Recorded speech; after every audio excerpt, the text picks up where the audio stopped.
My dad works in B2B marketing. He came by my school for career day and said he was a big ROAS man. Then he told everyone how much he loved calculating his return on ad spend. My friends still laugh at me to this day. Not everyone gets B2B, but with LinkedIn, you'll be able to reach people who do. Get a $100 credit on your next ad campaign. Go to linkedin.com/results to claim your credit. That's linkedin.com/results. Terms and conditions apply. LinkedIn, the place to be, to be. Today at T-Mobile, I'm joined by a special co-anchor. What up, everybody? It's your boy, Big Snoop Double G. Snoop, where can people go to find great deals? Head to T-Mobile.com and get 4 iPhone 16s with Apple Intelligence on us, plus 4 lines for $25. That's quite a deal, Snoop. And when you switch to T-Mobile, you can save versus the other big guys' comparable plans plus streaming. Respect. We up out of here. See how you can save on wireless and streaming versus the other big guys at T-Mobile.com/switch. Apple Intelligence requires iOS 18.1 or later. At T-Mobile, our critical mission is providing unparalleled 5G coverage for when connectivity is mission critical. Introducing T-Priority, America's best 5G network experience for first responders, even in times of congestion. More capacity, faster speeds, better coverage. T-Priority from T-Mobile, built for tomorrow's emergencies, ready today. Discover more at t-priority.com. For qualifying organizations on eligible rate plans, coverage not available in some areas and may be impacted by emergencies. Wonder-working power in the precious... Incredible as they seem, are not the results of mass hysteria.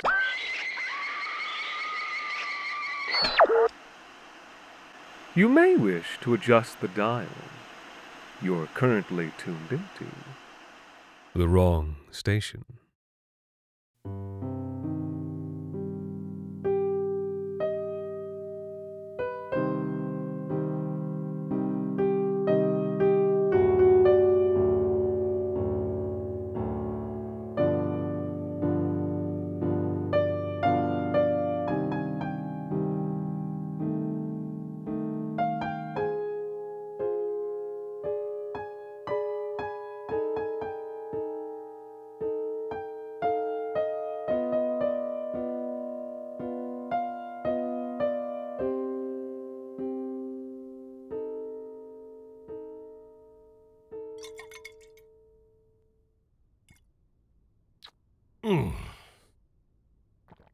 Ooh. That's the spirit. Let me... Okay, now take a sip of that shine, but don't swallow. Just hold it on your tongue. Like that, yeah, that's the ticket. Hold it till it burns, till you can't even imagine holding it there any longer. Huh? Now swallow.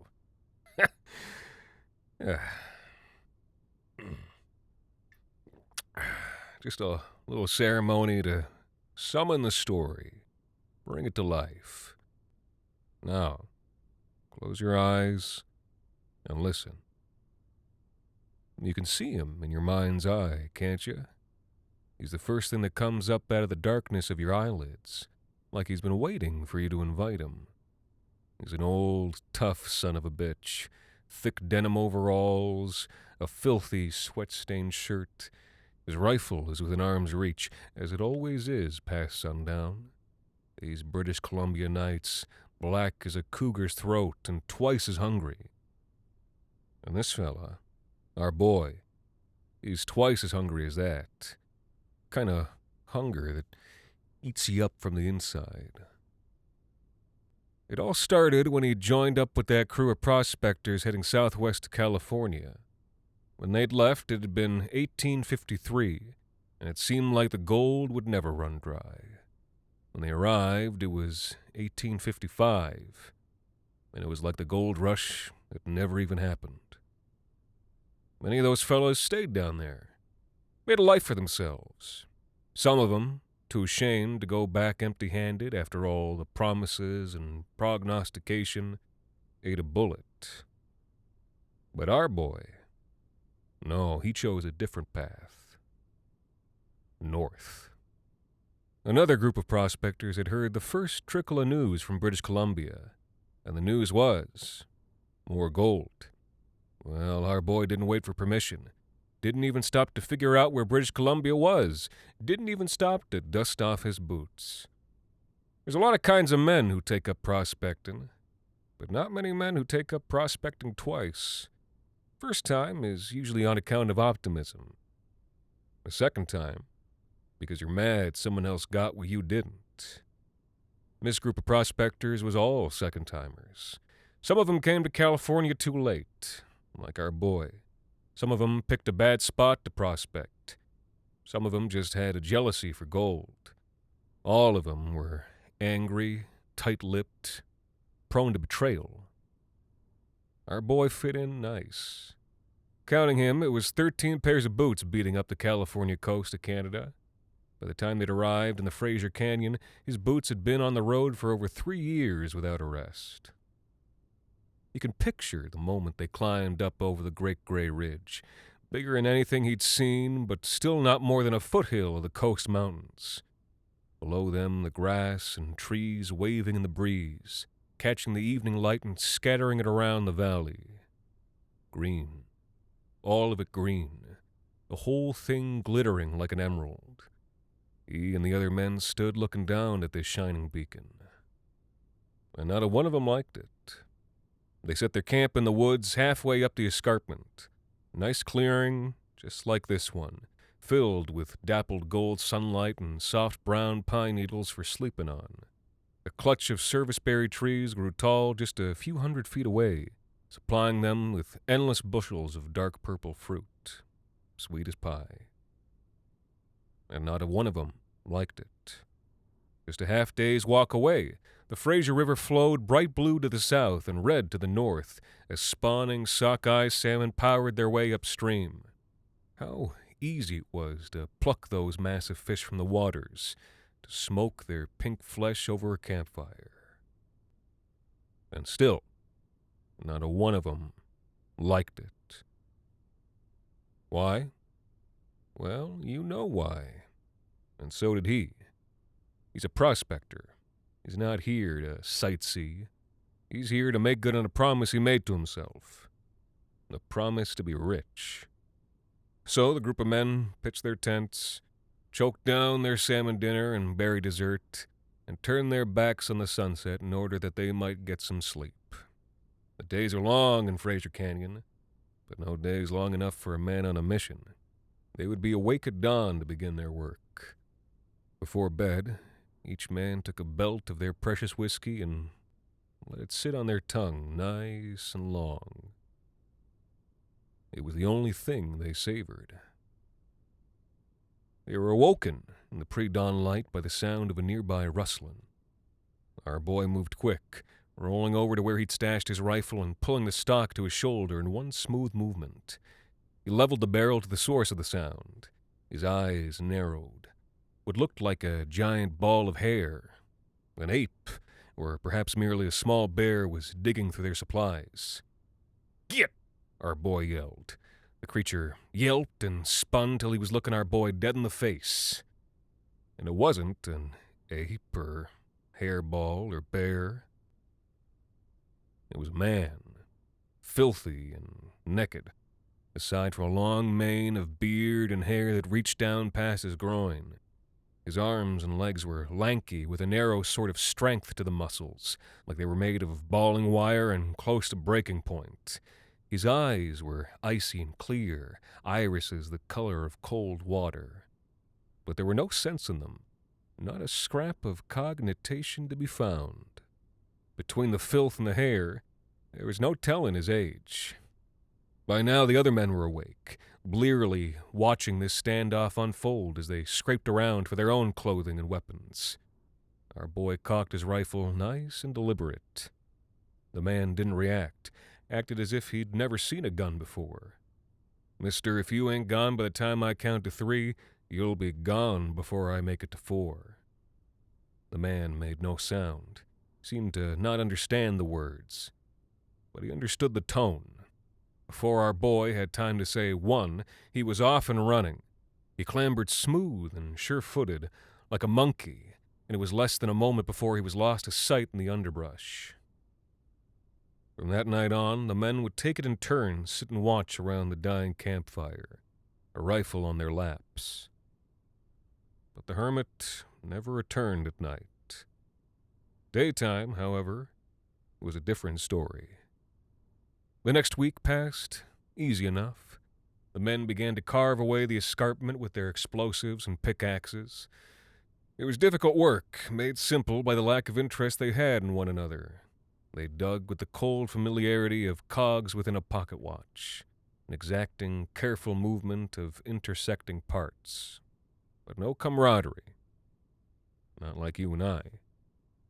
One minute, the 13 of them were alone. The next minute, there he was, standing high above them, pointing and screeching and jabbering. At first, they tried to soldier on, but the hermit made himself hard to ignore. Work halted to consider this new development. 6 of the men thought the hermit was a good omen for their prospecting. Given how little conversation they'd had, this was how the other 6 discovered that this whole time they'd been working with religious and superstitious types. These men simply believed the hermit was a nuisance, a coot who'd either gone crazy and fled to the woods, or come to the woods sane and then gone crazy. Didn't make much difference to them. Our boy, he didn't much care one way or the other. The twin waves of argumentation washed over him as if he were stone. They found no purchase on him, who didn't even consider that there was anything to consider.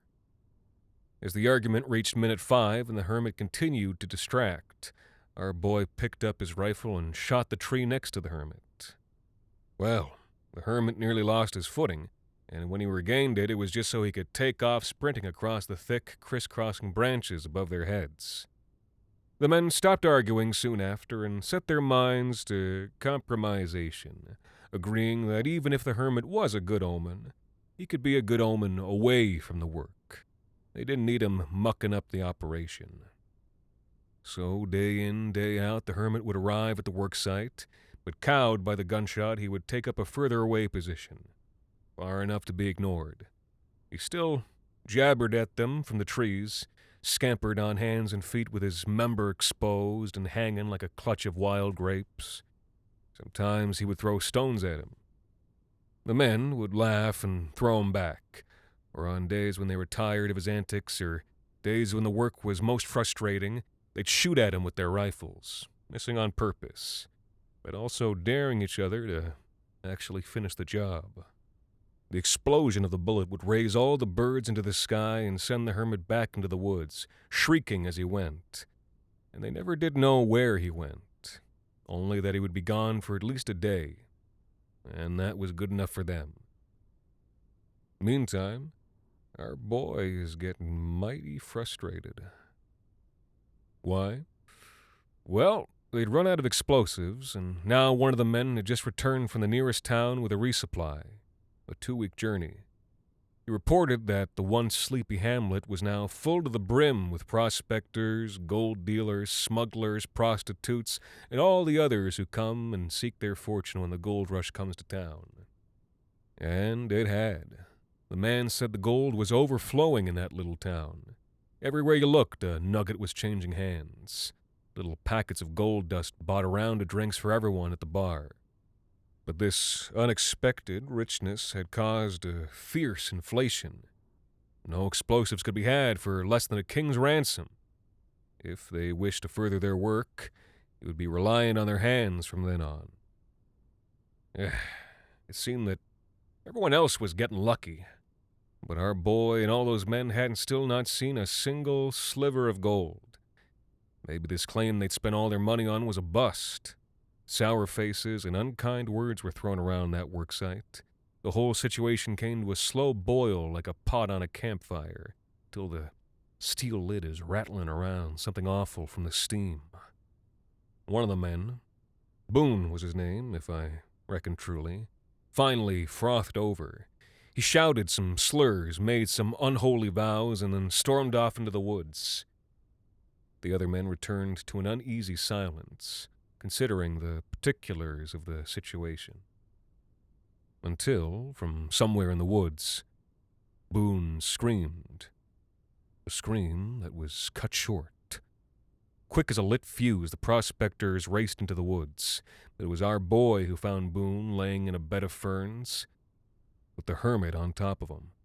He was armed with a rock, bringing it down on Boone's head, jabbering the whole time. Boone wasn't moving, and not even his family would recognize his face after what the hermit had done to it. The hermit looked up as our boy slid to a stop in front of the grisly scene. He jumped to his feet and charged, rock held high. Easy as anything, our boy swung his rifle around and blam! Split the hermit's skull in twain. The hermit's corpse charged a few more feet, right past our boy, and bashed its shoulder into a tree trunk before crumpling onto the soft pine needles like a man falling into a feather bed. The other prospectors came at the sound of the gunshot. Loach, he was a more religious type, picked it up from his days traveling south with a revivalist preacher. Loach took a step towards the hermit, and then towards Boone. But it weren't like there was much point for either of them. Our boy swung his rifle back over his shoulder and, almost as an afterthought, picked up the hermit's bloody rock. It was sharp-edged and hard. He turned it, held it up for a better look. The sun caught it, and something glittered within, dazzling our boy's eyes and sending a little flint of red light into the trees. The men gathered round.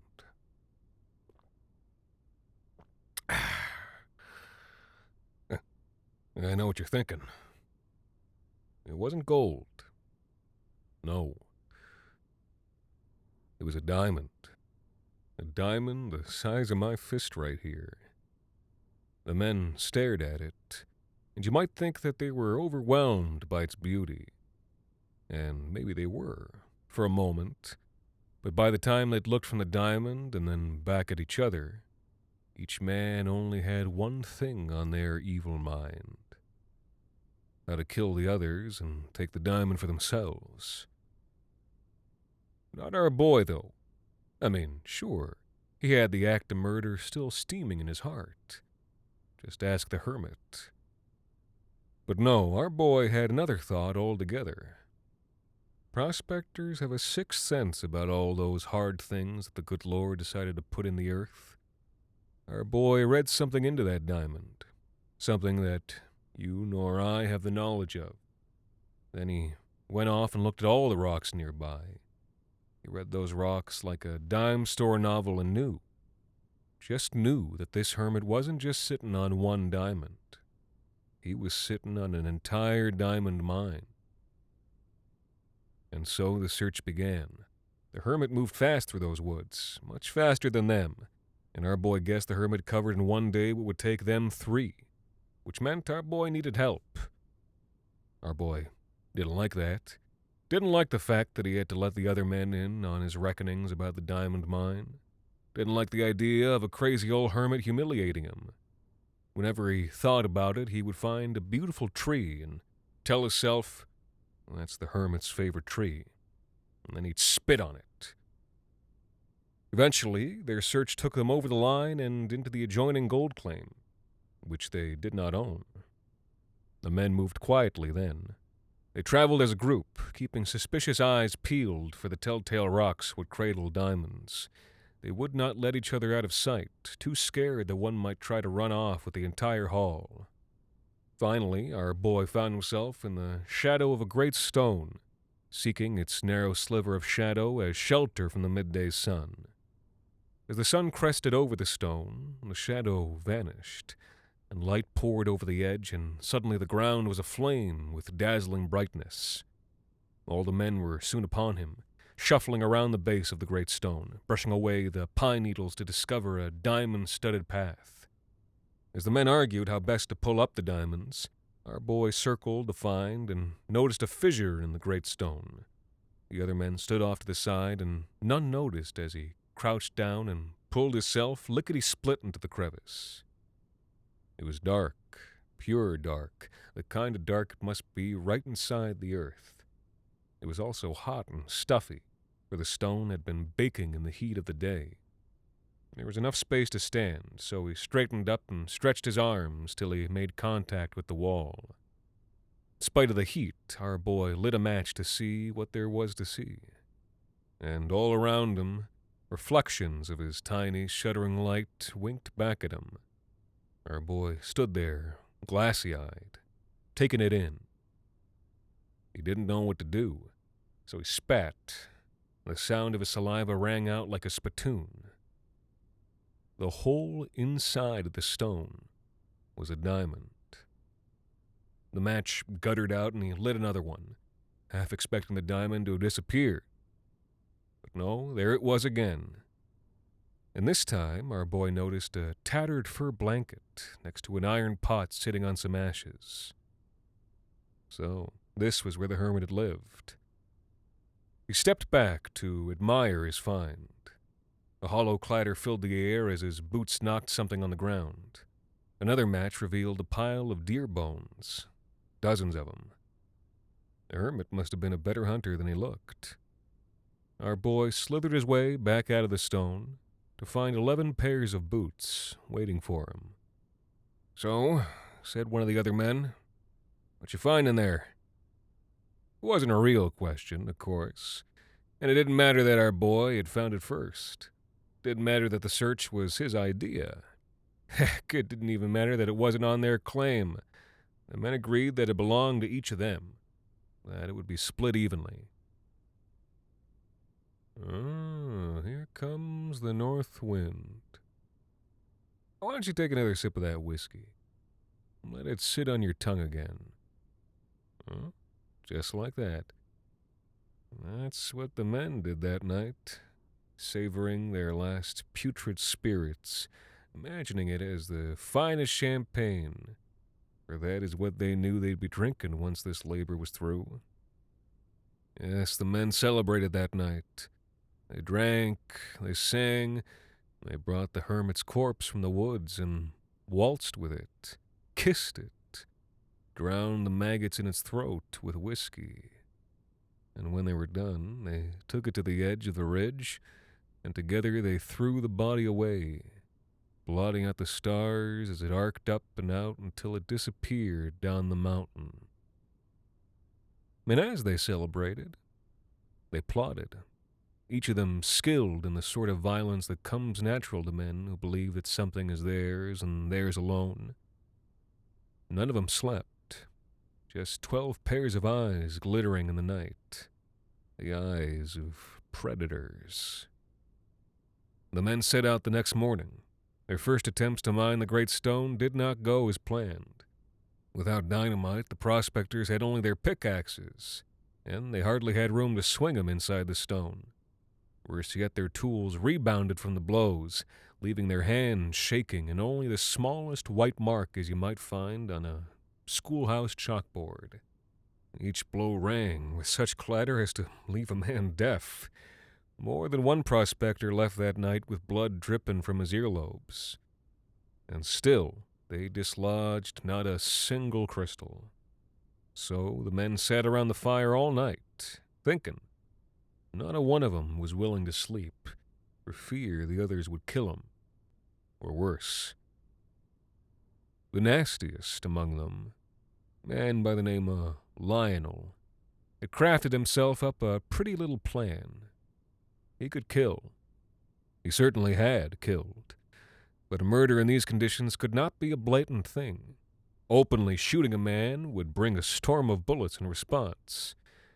However, there was a spot on their march back to the great stone that crossed a narrow ridge with a long drop below into trees. So, as the men walked back to the great stone that morning, Lionel stepped on the back of our boy's boot and sent him over the ridge, accidental-like. Our boy didn't make a sound as he fell and disappeared beneath the canopy. The other men also said nothing. They merely crossed our boy off the list of people they was meant to kill. And so the first step in Lionel's plan was completed. But beneath the canopy, the sheer drop turned into a slope. Our boy rolled a long way down, down, Down, past the trees, past the rocks, all the way into the Fraser River. The water brought him to his senses. He struggled against the current, pulling himself towards a calm inlet a few hundred meters downstream. Exhausted by the effort, he grabbed onto a passing piece of ratty driftwood to float and catch his breath. Only it wasn't no driftwood at all. Too soft to the touch, and a stench like no wood could never have. A wave turned the log over, and our boy recoiled slightly at the face that came up from the water. The hermit. He'd been no great beauty in life, and now had been reduced to a lowly state indeed. The body was bloated and bleached white by the sun. Scavenging flies had made home of his flesh. Pikes and lampreys had taken chunks of his limbs. But his face, it was inflated with water, of course, but by some miracle it was untouched otherwise, except for that nice round bullet hole our boy had made in his forehead. And in that moment, our boy floating there in the river, knowing full well he'd been betrayed, knowing he'd been conned out of his fortune, and nearly his life as well. In that moment, our boy stirred up a plan to get what was rightfully his, no matter the cost. The hermit was lighter than he'd expected. Didn't take much to pull him up and out of the river, and our boy was already quick with a knife in a scuffle, and now he had the advantage of a dead opponent. The old hermit only put up a fight when the blade caught in his spine. The next evening, the rest of the men returned to camp, sour-faced and empty-handed yet again. Another day of failure and watching their own backs. The greatest success of the whole week had been the supposed death of our boy. They settled in for another sleepless night of watching each other around the fire. Lionel hadn't taken credit for killing our boy, of course. He'd been a ranch hand for a minute in Texas, before he'd been caught and whipped raw for stealing. First thing he learned there, you don't slaughter a boar in front of the other boars. Makes them restless, makes them dangerous, makes them suspect the truth, that they're next. So Lionel kicked off his boots and put his feet up by the fire, looking for all the world like a relaxed man, while his right hand languished a hair's breadth away from the hilt of his bowie knife. The sun dropped below the horizon. All talking ceased. Darkness spread over the forest until the only light came from their guttering embers. Then, suddenly, a rustling from the dark. And a moment later, the hermit stepped into the light. Risen again. The same naked form. The same gigantic beard swinging below his privates. The same rough, misshapen face with a drunkard's nose and thick forehead. But worst of all, the same gaping black bullet hole in his forehead. Instantly, the men were on their feet. The hermit looked into each of their faces, then stepped back into the darkness and was gone. The men stood there for a good while longer, not speaking. Not a one of them could show weakness. Not a one of them could ask for help with what they'd just witnessed. So, instead, they merely sat back down around the fire.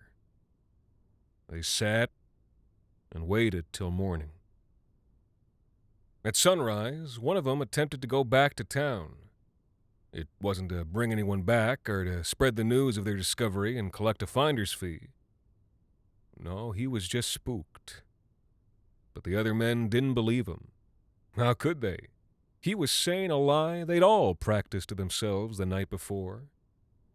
And besides, a 1/10 share is easier to figure than 1/11.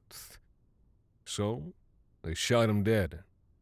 Lionel took his boots. They were good boots. That night, it happened again. This time the hermit appearing as a shadow in the trees as darkness stole over the woods, his silent form staring down at them. The 10 remaining men were ready for him. They reached for their rifles and swung the barrels around. But by then the hermit was already gone. The men fell to arguing, blaming each other for not being quick enough, none of them willing to truly acknowledge what they were seeing. And as the men argued, their voices carried across the woods to where someone sat on a stump next to a faceless head. The shouted threats of violence and curses and cruel taunts like sweet music to his ears. If someone had walked into this part of the woods, they would have seen something very strange indeed. An old hermit, carefully peeling away his face, beard and all, to reveal a young prospector. Our boy. It had taken him hours to cut away the fat and muscle that bound the hermit's face to his skull. A special focus had to be made to keep the beard intact. The 2 eye holes had to be carefully maintained without tearing the decaying material. Once the face had been pulled away, our boy had made use of a bit of glue stolen from the camp to stick the purple flesh to his. Thankfully, the hermit's bizarre, thick features made the mask snug around our boy's chin and cheekbones. He had no mirror, but the hermit's face felt like it was a perfect fit. And it was. From a distance, you would swear the hermit had risen again. Up close, well, you wouldn't be getting up close. Cornelius, Bill, and Hugh. Those were the 3 men who died after the hermit's 3rd nighttime appearance. They'd stayed up the whole night, talking and agreeing. They said it was a bad omen. They said it was plain foolishness to stay in a cursed place. As they left, Lionel shot Cornelius and Hugh through the head, and Bill in the stomach as he turned to draw his revolver. He spent the night gut-shot, dying slow till the lead stole that last bit of life from him as the sun rose. The return of the hermit, in many ways, had been a blessing for Lionel. The chaos had given him an excuse for murder. To kill in cold blood would mark him as a threat. The other prospectors would lie against any man who did that. But to kill during a hot moment, to kill a traitor, to kill a thief, well, they'd all partaken of those forbidden fruits. The final 7 men traveled back to the Great Stone, each wondering about the reappearance of the hermit, each wondering if they would make it out alive, each letting one last belt of whiskey burn on their tongues, just in case they didn't.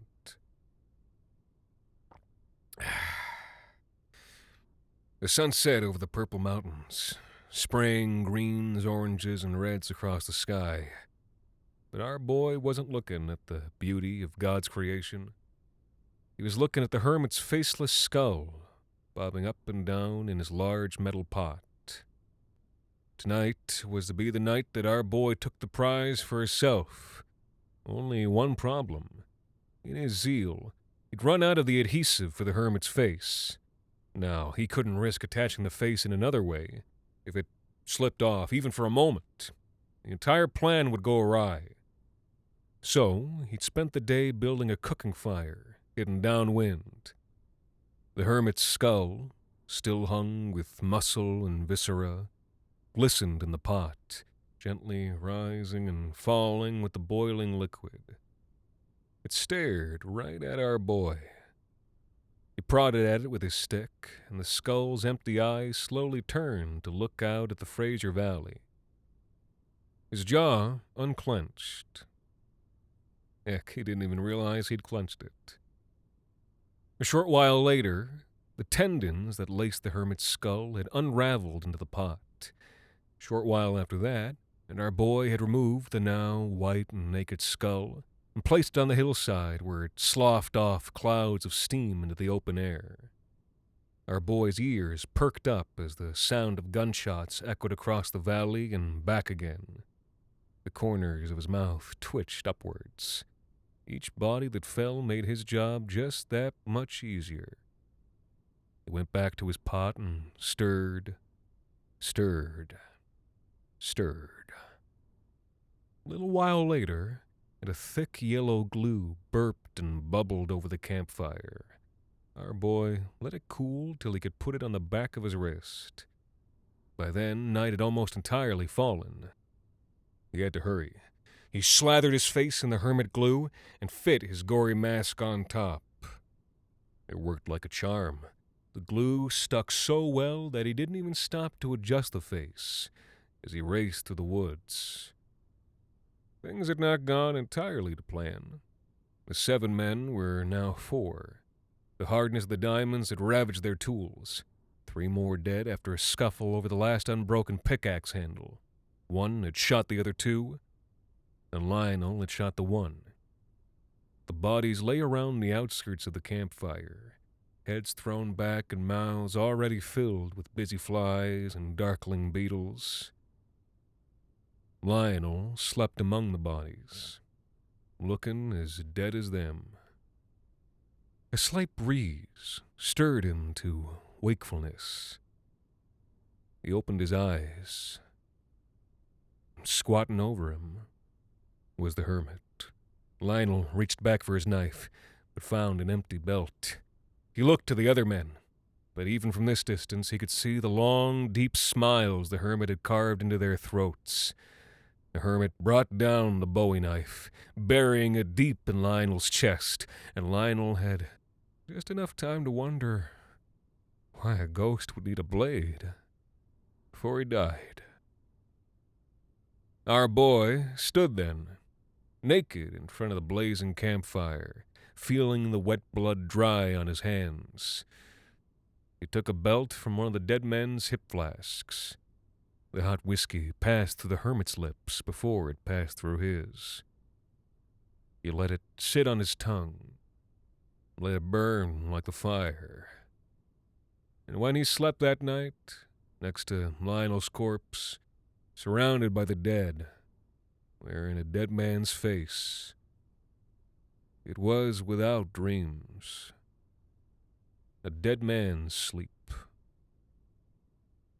The next morning came with songbirds in the form of big black crows barking and feasting on the softest parts of dead men. Our boy rose, still naked as a newborn.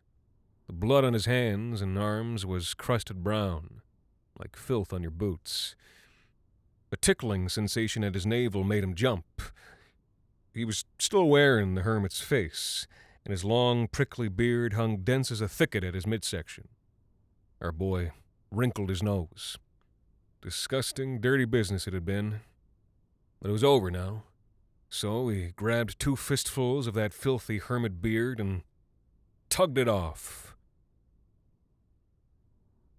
Only it didn't come off at all. Held fast, like a good glue should. Try as he might, our boy couldn't pull that old hermit's face away. Our boy pulled and pulled.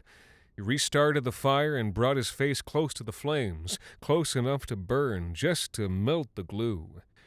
He pulled some more. He ran a knife along the edge of the mask, and eventually something did start to give. He pulled and pulled and pulled, and slowly, the face came off, trailing thick strands of glue. A moment later, he was free. Our boy whooped and threw the hermit's old face into the fire, free of it forever. The dead men had kindly left him a bucket of water to wash himself, so he took to scrubbing away the remains of the glue. Took him a while to realize he wasn't feeling the scrubbing. He wasn't feeling anything on his face at all. So he looked in the bucket. But it wasn't his face he saw looking back at him. And it wasn't the hermit's, neither. It was a third face, one that he'd never seen before. The features were smaller, more wrinkled, with thick eyebrows. The jowls hung lower, the cheeks were shaved. He splashed more water on the face that wasn't his, that wasn't the hermit's. He pulled at it, clawed at it, screamed at it, wept at it. But the face held fast. Our boy spent the whole of that afternoon trying to rip off that third face. He peeled, he sawed, he pressed his face against the embers to melt the glue. Nothing worked. In a haze, he abandoned the camp and went to the diamond. Here, his fears melted away. He inspected his treasure through borrowed eye holes, and what a treasure it was. The glittering diamonds reflected the face back at him 1,000 times over, from 1,000 angles, 1,000 times 1,000. He sat there with his lantern, wondering how he was going to harvest his treasure. He could leave for town, collect some supplies, maybe. His feet clattered against something hollow again. He looked down to scatter the hermit's deer bones, only to find a human skull grinning up at him. Our boy felt himself running cold. He raised the lantern, letting the light into all the nooks and crannies, skulls and rib cages and men's fingers. There were no deer bones at all. And, like a man possessed, our boy sat himself down at the iron pot the hermit had left behind. He opened the lid. Inside there was another shiny white skull, sitting half submerged in hardened glue. Our boy touched his face, and he could have sworn the skull gave him a slight nod. "Yes, sir," it seemed to say. "Yes, sir, you ain't the first man to find this place. You ain't the first to kill for it, neither." And then he heard the sound of boots outside. A group of men carrying rucksacks and explosives and pickaxes, men on their way to prospect. And that's when our boy realized he couldn't leave. Not yet. Not after all this work. He had to make sure nobody found the stone. He had to scare them off. He'd wait, yes, just a little while, just long enough to make sure that the prize was his, and his alone. He sat there and laughed with the face that wasn't his, and the sound came out strange inside the great stone, like an insane jabbering. But he didn't notice. The hermit's mouth was contorted with wordless laughter. His throat seized, his mind blank with the exception of one thought. It would soon be mine. It would all soon be mine. And all his reflections laughed along with him.